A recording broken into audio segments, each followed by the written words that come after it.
welcome to Fish on Fridays. I'm Al McCauley. Today, I want to talk to you about a young man named Francesco Forgioni. He was born to a poor Italian farming family in 1887. When he was 15, Francesco is going to enter the Capuchin order, which is a friary, which is an offshoot of the Franciscan religious order. When he's 23, he's going to be ordained a priest. Now, I've said his name, Francesco Forgioni, and it might not ring a bell with you, but you probably know him by the name we all know him as, Saint Padre Pio, one of the greatest saints in modern church history. And that's what I want to focus on today is Padre Pio, a humble man, a friar who loved to pray, who loved our Lord.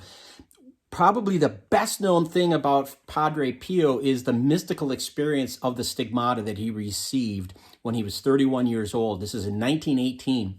In September of 1918, he was praying in front of the crucifix and he experienced incredible pain, excruciating pain.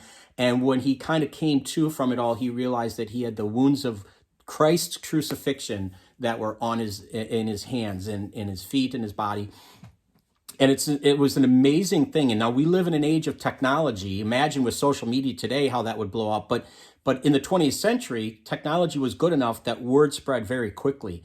And this became the masses that he would celebrate became kind of like circus-like atmospheres. You see these photographs of him, and there are people who are crowding up all around the sanctuary just to get a peek at him because they thought here is somebody who was close to the divine, and they really wanted to see the miraculous. Let's back up a little bit, though, and understand the nature of stigmata. Stigmata is one of these ecstasy events or mystical experiences that we can't explain through anything other than faith. And the reason someone might receive this would be considered a grace of sorts. It would be considered a way that Christ communicates to us and that it helps the recipient to really have solidarity with Christ's suffering and by extension, the suffering of other people around the world. Now, the stigmata that Padre Pio experienced, because again, we live in a modern age, he was examined by many, many doctors and many scientists, and they ran all kinds of tests and did all kinds of things, and there was no overarching conclusion that they could draw as to the origin of this and why it happened. What we do know is that the wounds never became infected or inflamed. They were always there, and they were always raw, but they never became infected and inflamed. He had these wounds for 50 years, and he, on average, bled about a cup of blood a day. I can't imagine that. The pain, somebody asked me in an interview if it hurt, and he said, yeah, God didn't give it to me as a joke. It really did hurt.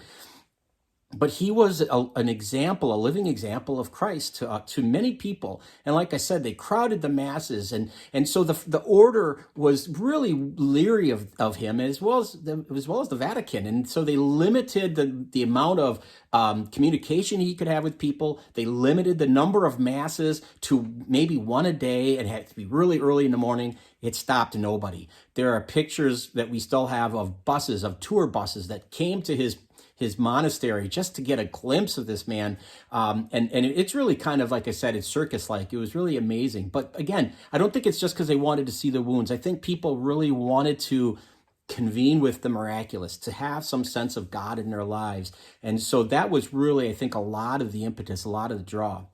But what's interesting about this, like I said earlier, when someone receives the stigmata, it's not just a way to associate with Christ, but it's also a way to associate with the poor. Now, one of the lesser known things about Padre Pio is he was able to secure funds. He asked a lot of people. He communicated to a lot of people, as you can imagine. People came to him, wrote to him, corresponded with him for advice, for prayers, things like that.